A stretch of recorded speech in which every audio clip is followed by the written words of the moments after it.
Next Generation seminar series is a networking event for early career scholars, junior modelers, and epidemiologists working on or interested in mathematical modeling of infectious diseases and other threats to public health. Bienvenue à tous. La série de séminaires MfPH Next Generation est un événement pour les chercheurs en début de carrière, des modélisateurs juniors, des épidémiologistes travaillants ou intéressés par la modélisation mathématique des maladies infectieuses et d'autres menaces pour la santé publique. First of all, we wish to acknowledge this land on which the PhD Institute operates for thousands of years. It has been the traditional land of Hero Wendat, the Seneca, the Bisokas of the credit. Today, this meeting place is still the home to many indigenous people from across Turtle Island, and we are grateful to have the opportunity to work on this land. Premièrement, nous souhaitons reconnaître cette terre sur laquelle l'Institut Fields opère depuis des milliers d'années. C'est la terre traditionnelle des Rwanda des Sénèques, Sosogas. Aujourd'hui, ce lieu de rencontre abrite encore de nombreux peuples autochtones de Turtle Island et nous sommes reconnaissants d'avoir l'opportunité de travailler sur cette terre. Our guest today is Dr. Yunhong. She's a postdoctoral researcher from the University of Montréal, working on the application of the probability and stochastic processes in different fields, such as public health. And she holds a PhD in statistics from the University of Windsor on statistic inference in generalized mean reverting process. She won the probability section student research presentation award, the 2023 Statistical Society of Canada Annual Meeting. Notre invité aujourd'hui, Dr. Yunhong, est chercheur postdoctoral à l'Université de Montréal qui travaille sur l'application des processus probabilistes et stochastiques dans différents domaines tels que la santé publique.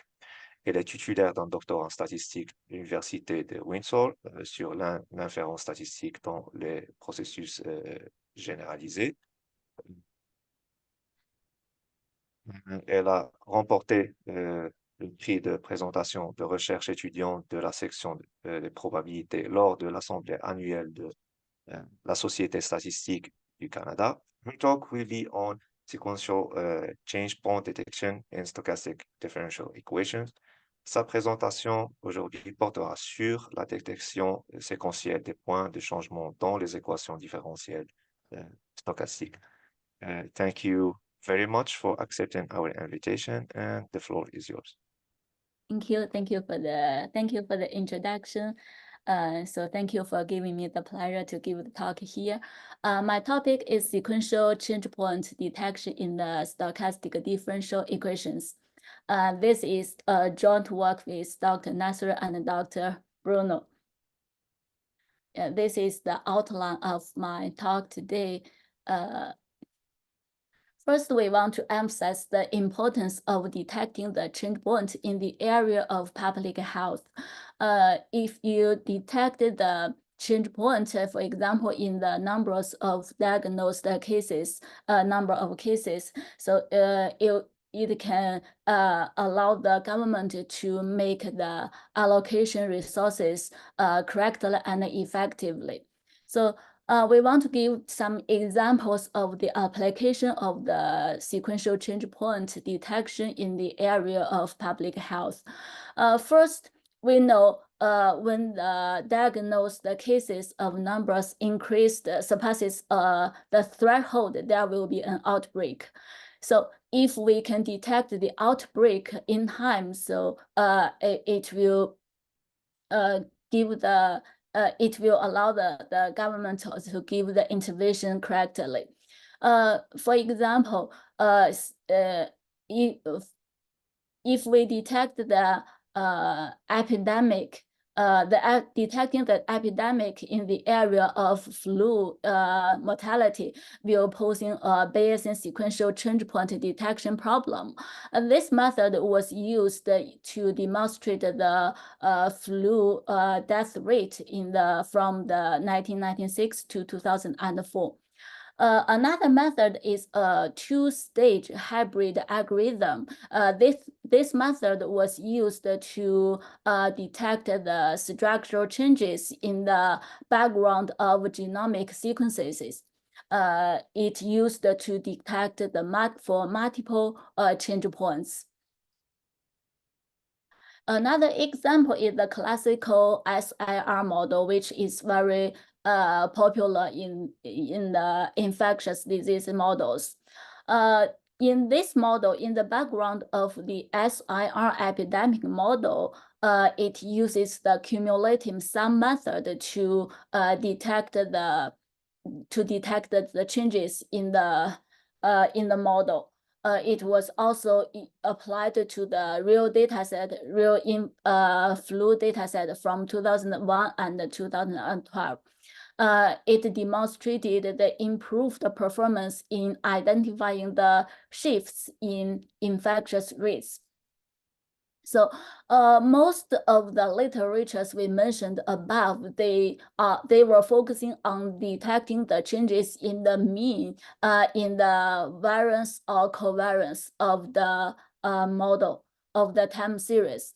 But today in this talk, different from the literatures we mentioned above, we are going to focus on detecting the change point in the parameters, not detecting the changes in the mean or variance of the time series. In this talk, we suppose our time series satisfies some stochastic differential equations. We are going to detect the changes in the parameters of the differential equations. Today, we are going to work on with the specialized framework of generalized mean reverting process. This is the model under consideration, model 1. Here, BT is Brownian motion. Sigma is the diffusion parameter.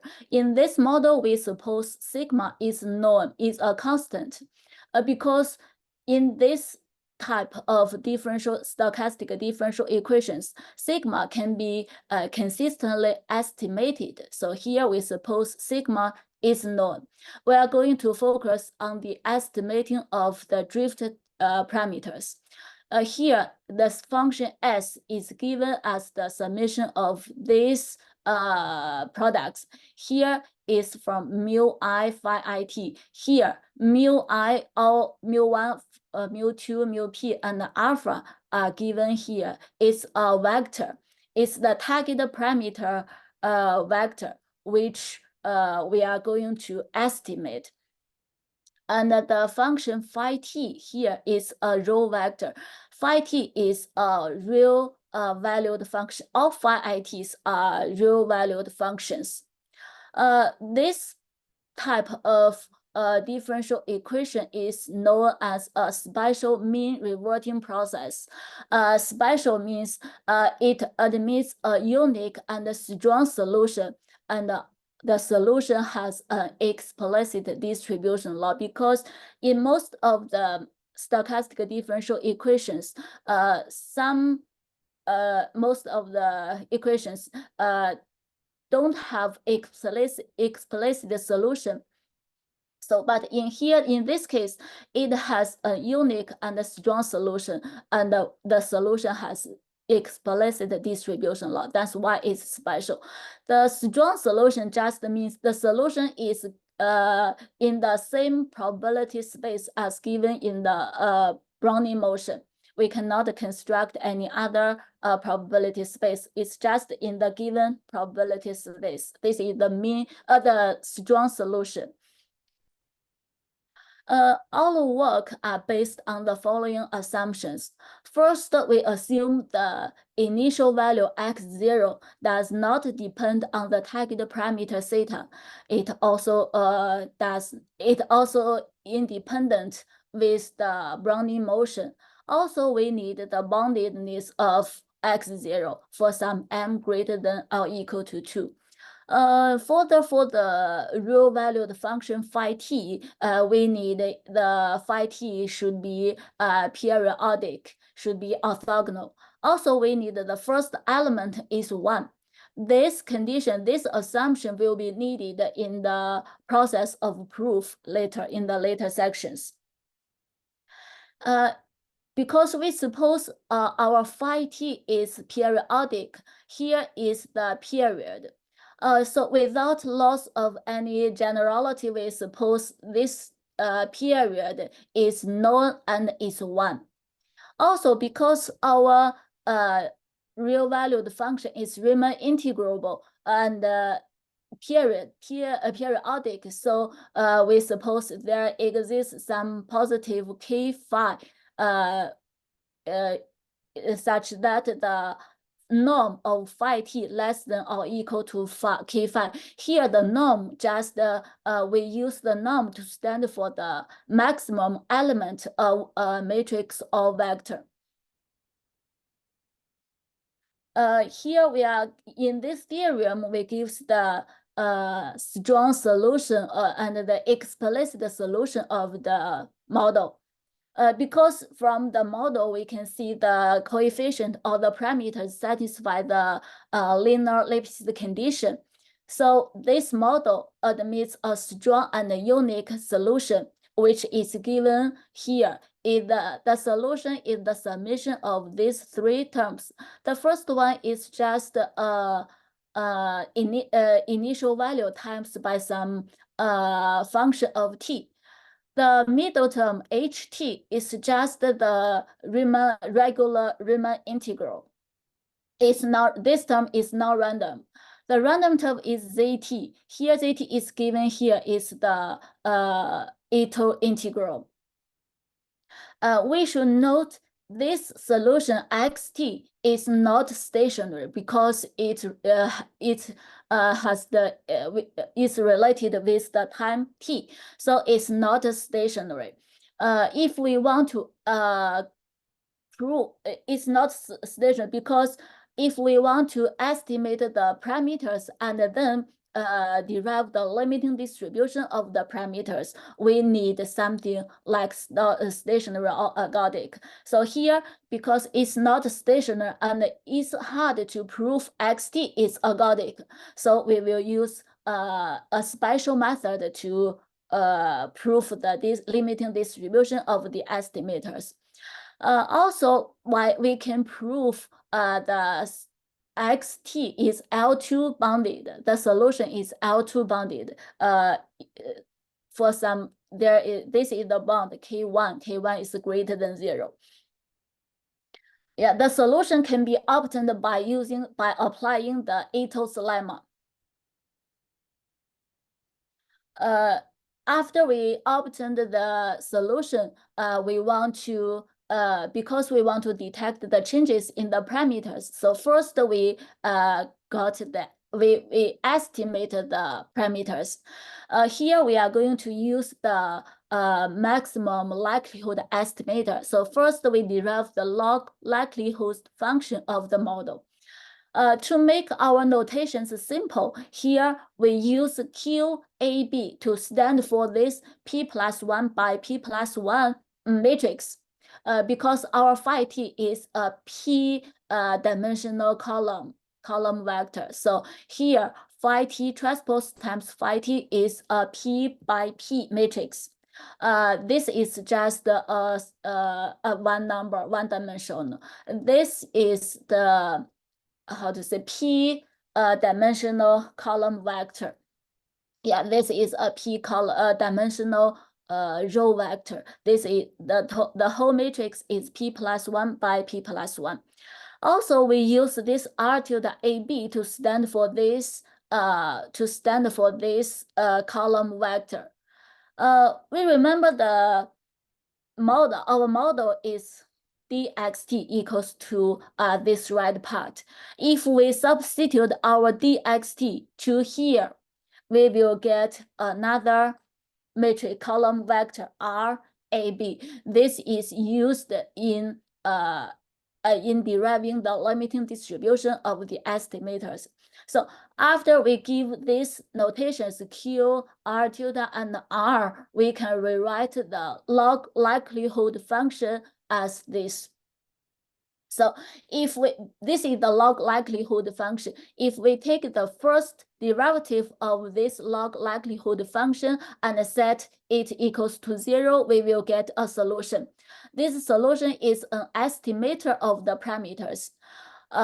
After we take the second derivative of this log likelihood function, we will find the second derivative of this function is negative, which shows the solution is the maximum. So we will get the maximum likelihood estimator equals to theta plus this sigma times the production of this matrix product. After we obtained this estimator, we want to study the limiting distribution of the estimators. So which means we need to study the limiting distribution of the matrix Q and the column vector R. From the definition of R and Q, we can see it's xt related. It's the xt related. As we mentioned before, this xt, the solution is not stationary. So it's hard to prove it's ergodic. So here we use another method. We construct an auxiliary process to make sure this process is stationary and ergodic, strictly stationary and ergodic. This shows how we construct the auxiliary process. We construct our process equals to the summation of these two functions. This function h tilde t is similar with the ht in the solution. Here just it's h tilde t equals to this integral of summations.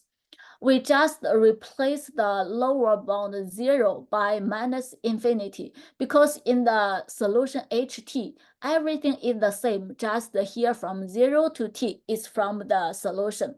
But here we change the lower bound to minus infinity. This is the non-random term. This is non-random. It's just a real function, real valued function. Another one to construct another part is the same, just replace that lower bound 0 by minus infinity here. This is also Ito integral. We just changed the interval of the integral.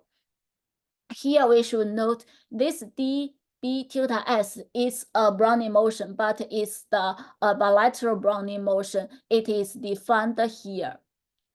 If s less than infinity, less than 0 or greater than 0, they have different definitions, which is given here. So after we constructed this process, we can prove this process is stationary and is strictly stationary and ergodic. And further, we can prove the distance between the solution and this process convergence to 0 almost surely, which means as t increases, the distance between the solution and this process can get closer and closer. So we can use, because the distance convergence to 0, so we can use the stationarity and the ergodicity of the auxiliary process to prove the limiting distributions of the estimators related with the solution xt, which means in the matrix Q and R here, because it's xt related, which means we can use the property of xt tilde, the constructed process, to study the limiting distributions in the matrix of the matrix Q and the column vector R. Yeah, next we are going to consider the convergence of the estimators. So first, to study the limiting distribution, we give some new notations. Here is sigma. We denote sigma equals to the matrix. Here is IP, stand for the P by P identity matrix. And for the column vector or row vectors, lambda is given here. Is integral from 0 to 1, because we at the first stage we supposed our period equals to 1. So here is the integral from 0 to 1.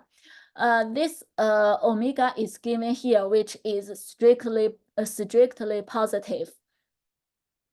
After we using the properties, the ergodicity of the auxiliary process, we can prove our QT 1/T Q. This matrix will convergence to sigma almost solely and in L M/2. Here is convergence in Lth mean. Here Lth mean is L M/2. M is given in the assumption 1 because we need for some m greater than or equal to 2, our x0 is bound. Expectation of x0 is bounded. Also, by using the continuous mapping theorem, we can prove TQ inverse converges to sigma inverse almost surely. This is directly from the first result. After we finish proof of this convergence, we can get intermediate result corollary 3.1. If we, under the assumptions 1 to 2, we have the norm, the difference between these two matrices, the norm will be bounded in probability by t to the power -1.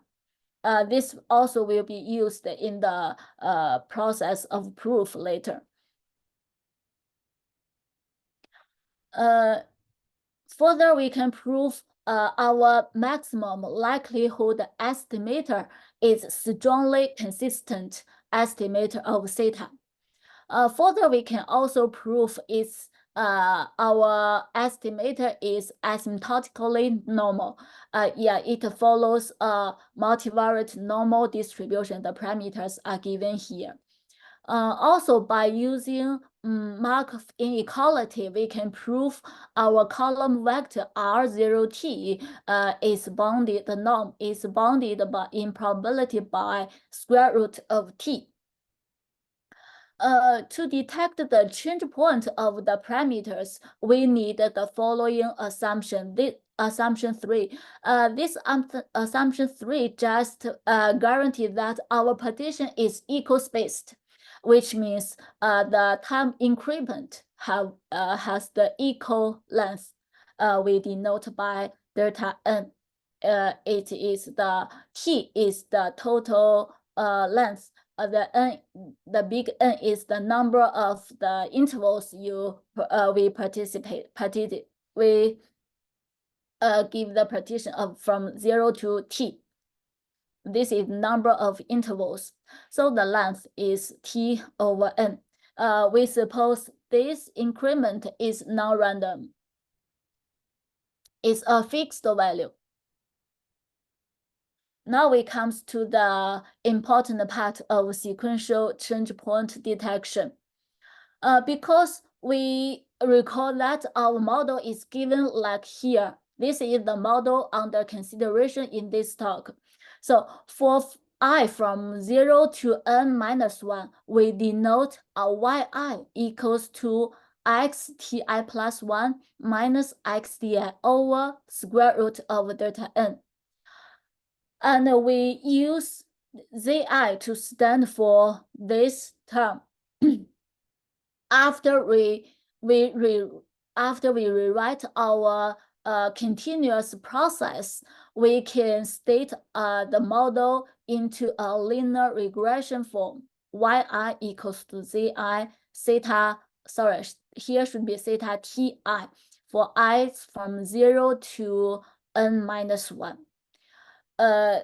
This form is called the discretized version of the continuous process. In the sequential change point detection part, we are going to study the discretized version of the process. Here, epsilon I is the error term. Here, we denote epsilon I equals to sigma times wi, where wi is bti plus 1 minus bti over square root of delta n. We here just wi follows IID and follows the normal of 0, 1. Why they are IID? Because we used the property of the Brownian motion.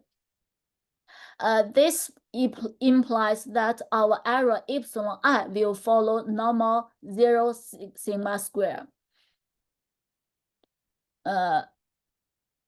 This is because we discretized the continuous process. We need to guarantee the distance between the continuous and the discretized version should be as close as we expect. So next, we can use this theorem from this book, on the page 324. By using this theorem, we can know the discretized version x delta n ti and the continuous xt, they are bounded by square root of delta n. The scalar is c star. There exists a constant c star just a constant, which means they are bounded by the square root of delta n times a scalar. So which means if we choose a small delta n, we can guarantee the distance between the continuous and the discrete form can get closer and closer. Which means the discretized version is reasonable. Next, we are going to propose this proposition. So if we consider that all the assumptions hold, so we have the expectation of this norm. This is the discretized version of the process, Zi transpose Zi, just like in the regular linear regression, just the xi transpose times x, just as that matrix. So we can prove this norm, expectation of this norm is bounded by a function of delta n. Delta n is the eco-spaced time increment. Here, because k phi we already know is the bound of phi t. C delta n, which is a function of delta n. The function is given here. C is a function, non-decreasing function from 0 to infinity to 0 to infinity. It's non-negative and non-decreasing, and satisfy the infimum is 0. The infimum of C delta n is 0. So here, the bound of this expectation is here, this first term. The second term is also a function of delta n. This is bounded. This is a constant we already showed in the previous pages. So here we can see this expectation is bounded by some function of delta n, because here is just the square root of delta n. It's bounded by some, like we say, f1 delta n. With the infimum of f1 delta n is 0. It's non-decreasing. Yeah, this is the proposition 4.1. This expectation is bounded. In the sequential change point detection process, we want to detect whether there is a change in the parameters. So we suppose we have the observation until time n, which means for T1, T2 until Tn, we observed this data. But after n, we cannot observe. We want to detect after n if there is a change point. So we denote our epsilon I hat equals to yi minus zi times theta hat t. Here, theta hat t is the maximum likelihood estimator, which is obtained by the continuous estimation, continuous process. This estimator was based on the continuous process. This is obtained. So until time t just as the same as Tn. So here, our first assumption states that there is no changes in the historical theta of size n. For example, theta t I equals to theta 0 for I from 1 to n, which means all the observation time period, there is no change point. So our goal is to detect whether there is a change point after the observations. So our null hypothesis is like this. H0 is after the Tn, after the observation time period, there is no change point. This is our null hypothesis. Theta Ti equals to theta 0 for I from n plus 1 after n. This is a null hypothesis. The alternative hypothesis is that after the observation area n, there is a change point, which states like this.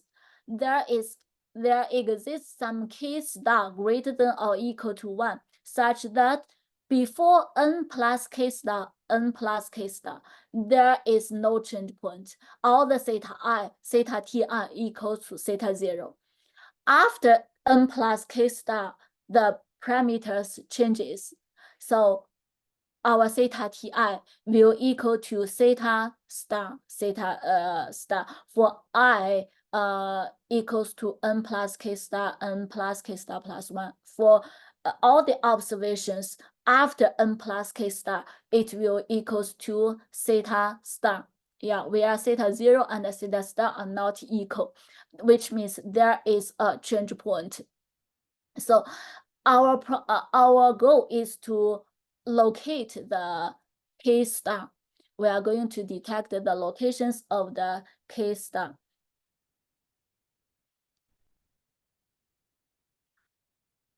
What we are going to do is we construct some detector, or we call test the statistics, to detect the changes in the parameters. And also we use some boundary function to define the false alarm. What is false alarm? The false alarm is the probability of for the test for the test statistics, which means we reject H0. The probability of reject H0 under H0. This is called the false alarm. So we construct the test statistic and we choose the boundary function to define the false alarm. The stopping time, we use GNK to be the boundary function which we choose. We define the stopping time like this. The stopping time is the infimum of K, such that our detector, the value of our detector, greater than or equal to the boundary function. Then we say there is a change point. Otherwise, if the value of our test statistics it is always less than the boundary function, we say there is no change point. We define our stopping time is infinity. So what is the false alarm? The false alarm is defined here.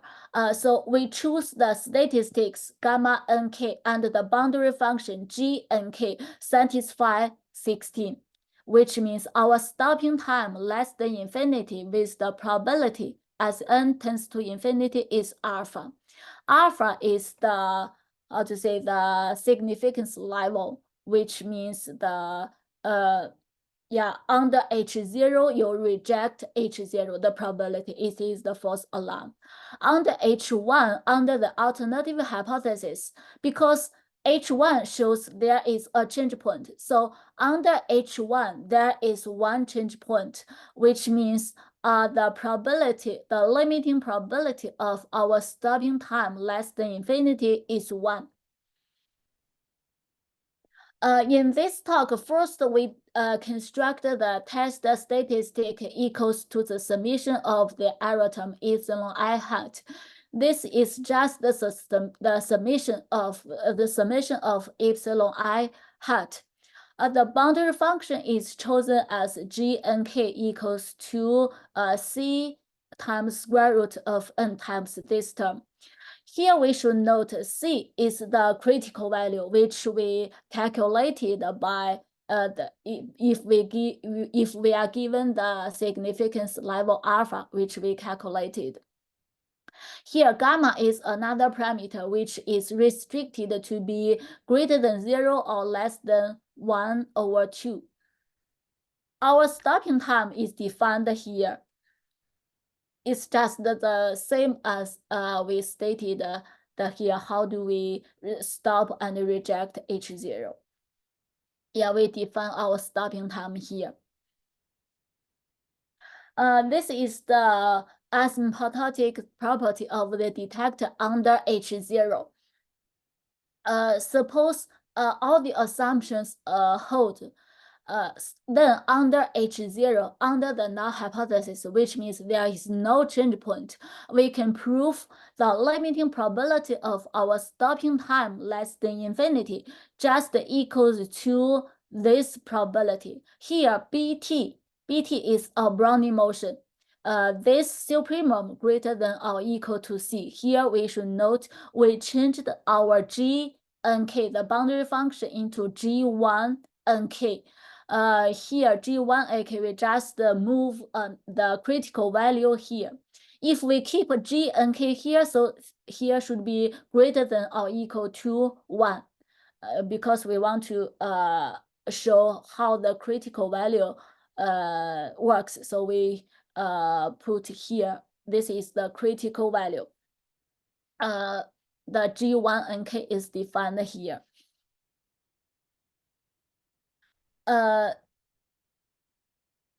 This is another asymptotic property of the detector under H1, under the alternative hypothesis. Then we can, under the H1, we can prove this value, the supremum of this value will tend to infinity in probability. Here we should note is sigma. If we replace this sigma by sigma hat by the estimated estimator of the sigma, it will have the same result, because sigma can be consistently estimated. So it doesn't matter you use sigma or sigma hat here. This property shows because there is one change point, which means your G, gamma, and K will have a higher value than the boundary function, which means our stopping time will less than infinity, which means this supremum will goes to infinity. In the next part, we propose another test statistic. We call it gamma 2 tilde nk, yeah, equals to this. This test statistics is based on the estimators, not residuals. The first test statistic was based on residuals, but this detector is based on the estimators. Theta had Tn plus k minus theta T, Tn equals to T. So this is the estimation based on the observations until time t. But this is the estimation based on the observations from 0 to Tn plus k. So if the under H0, if there is no change point, these two estimators should be close. So which means this detector should be not too big, not too large. So we can prove the limiting probability of this stopping time equals to the probability of this event. Here is the Brownian bridge greater than or equal to C. Here, P plus 1T denotes a P plus 1 dimensional standard Brownian motion. This property can be proved by using the central limit theorem of the continuous martingales. Because our theta, this is the maximum likelihood estimator, which is given by sigma q times r. R is square integrable martingales. Also, similar with proposition 4.3, we can prove under the alternative hypothesis H1, we can prove this limit, this supremum will goes to infinity in probability. Yeah, it doesn't matter this is sigma or sigma hat. We can use sigma hat here. Yeah, we can apply this to the SIS model. This is the classical SIS stochastic model, which we suppose S0 plus I0 equals to N. Because we suppose the number N is not, it doesn't change. So ST plus IT equals to N. N is not depending on time T. So we can write ST as the N minus IT. So here we can replace our two-dimensional model into this one-dimensional differential equations.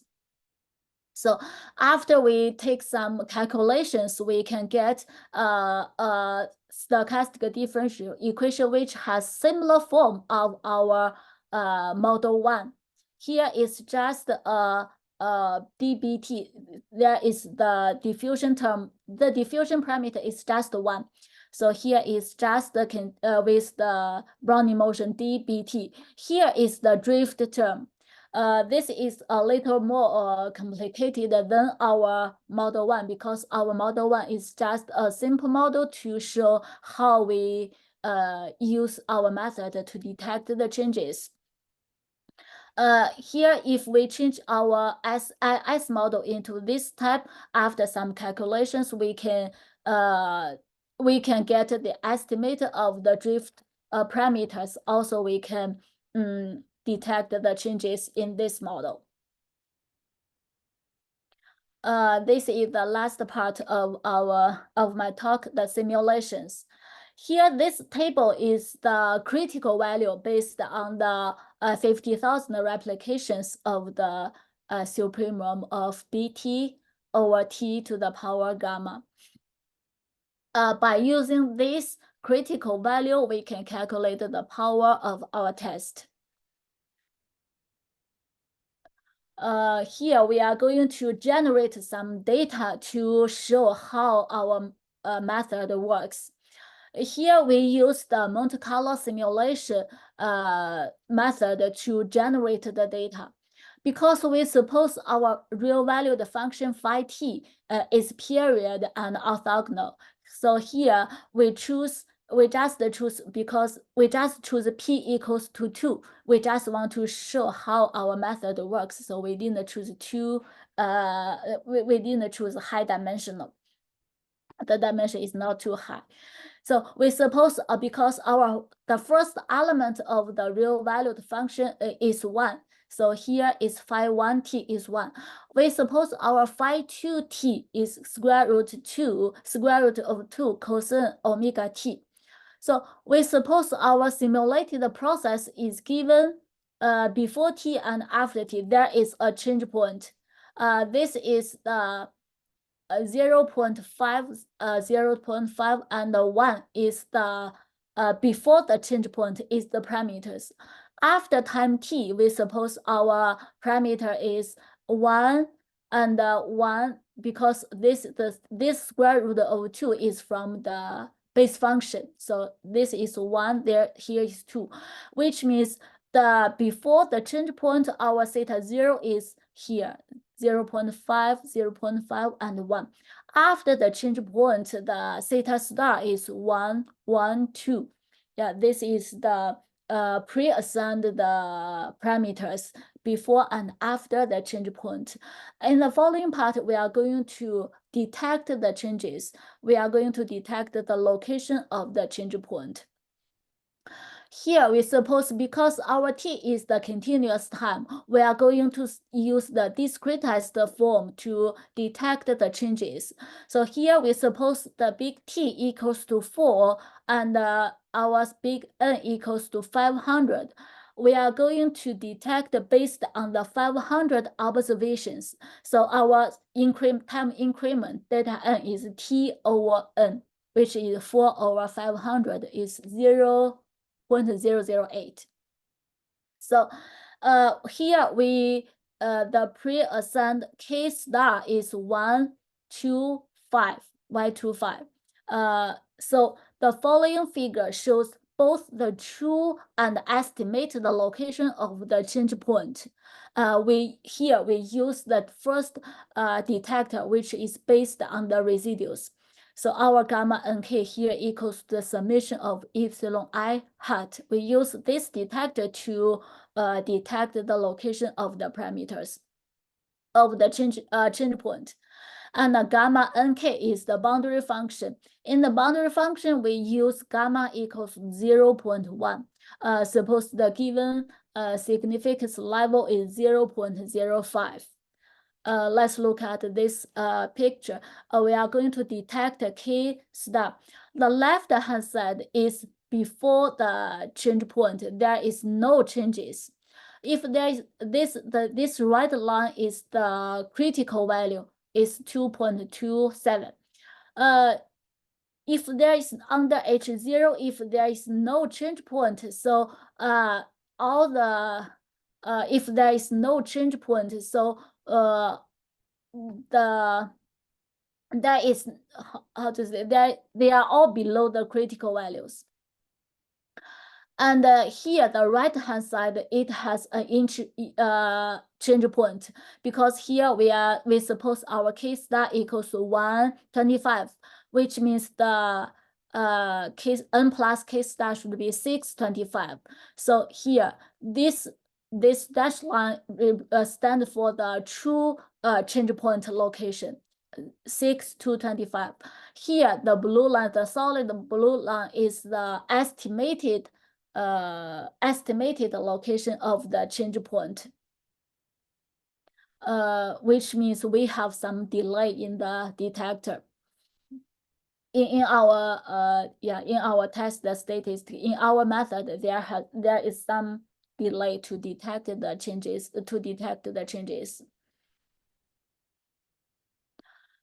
This is about the future studies. We can apply our method to some real data sets in the area of public health. Also, we compare the performance of two detectors, because in this talk, we propose the two types of detectors.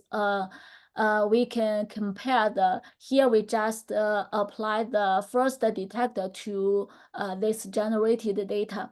In the future, we will compare the performance of these two detectors. Also, we can consider the cases where the diffusion parameters depends on time t, because in this simple model, we suppose our sigma is a known constant, but sometimes it sometimes may depend on the time t, like sigma t is a function of t. Also, we can extend our one-dimensional model to high-dimension models and to detect the changes in the parameters. Yeah, this is the reference, and thank you very much. Thank you very much for this nice talk.